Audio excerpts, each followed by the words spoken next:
Hey, it's Raymond here at the UMI Race Shop with another product spotlight. I'm in front of the part number 6580 rear sway bar for 2015 and up Ford F-150s. So the sway bar itself has a number of unique features: 1-inch solid chromoly, 3-position adjustability, so when we're autocrossing or corner carving, we can set the handling balance of the truck.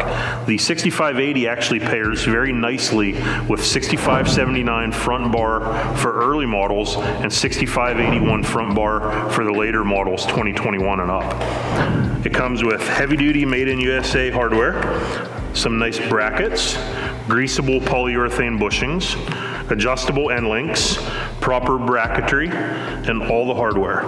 So no cutting, welding, or drilling, just simply install and enjoy improved performance.